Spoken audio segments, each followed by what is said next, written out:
তারিখ সিদ্ধিরগঞ্জ থানাধীন মিজমিজি বাতানপাড়া এলাকায় একটি চাঞ্চল্যকর কাণ্ড সংঘটিত হয়। উক্ত হত্যাকাণ্ডে বিশিষ্ট সাদিয়া 23 এর বড় ভাই রিয়াজ মোল্লা বাদী হয়ে সিদ্ধিরগঞ্জ থানা মামলা নং 25 তারিখ 15/7/26 ধারা 302/34 দণ্ডবিধি দায়ের করে। উক্ত মামলাটি আমাদের পিবিআই শিডিউলভুক্ত হওয়ায় গত 16/7/26 তারিখে আমরা অধিগ্রহণ করে এসআই রিয়াজউদ্দিন রনিকে তদন্তকারী কর্মকর্তা নিয়োগ করেছি। তদন্তকারী কর্মকর্তা 16/7/26 তারিখেই মামলার এজাহারে বর্ণিত 1 নম্বর আসামি ইব্রাহিম মিয়াকে গ্রেপ্তার করে আদালতে সোপর্দ করে।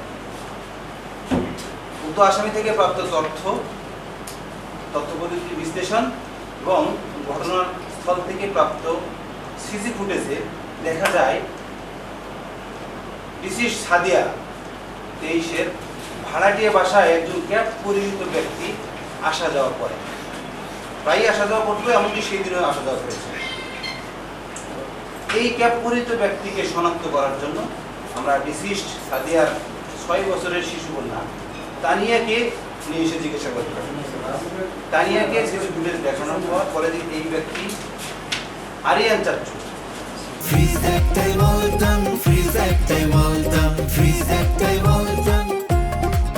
আরিয়ান চাচ্চু বলে জানায়। তৎক্ষণাৎ আমার তদন্তকারী কর্মকর্তা সাদিয়ার ব্যবহৃত টিকটক আইডি থেকে ছবি ওই বাচ্চাটিকে দেখালে বলে এটাই তো আমার সেই আরিয়ান চাচ্চু, যে আমাদের বাসায় প্রায়ই আসা যাওয়া করে, এমনকি রাতেও থাকে।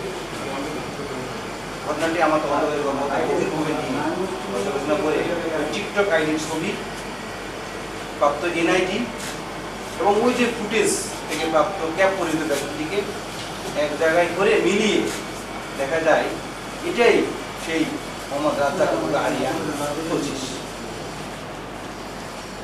এরপরই তথ্য প্রযুক্তির সহযোগিতায় আমরা গত 21/7/26 তারিখে ঢাকার কেরানীগঞ্জ থানার জিঞ্জিরা এলাকা থেকে ওই ক্যাব পরিচিত আরিয়ানকে গ্রেপ্তার করতে সক্ষম হয়। গ্রেপ্তারকৃত ব্যক্তি আরিয়ানকে জিজ্ঞাসাবাদ করলে বিশিষ্ট সাদিয়ার সাথে তার পরকীয়ার সম্পর্কে লিপ্ত থাকার বিষয়টি স্বীকার করে এবং এই পরকীয়াকে কেন্দ্র করে সাদিয়া যখন তার ভাড়াটিয়া বাসায় চাপ সৃষ্টি করে যে তুমি আমাকে বিয়ে করছো না কেন, এই কথা কাটাকাটির জের ধরেই সাদিয়াকে চড় মারে। এই চড় মারার পরে তাদের ধস্তাধস্তিটা বেড়ে যায়। এক পর্যায়ে আসামি আরিয়ান সাদিয়াকে গলা চেপে শ্বাসরোধ করে তার মৃত্যু ঘটে এবং তার সাদিয়ার ব্যবহৃত মোবাইল ফোন এবং কিছু আসবাবপত্র নিয়ে আত্মগোপনে চলে যায়।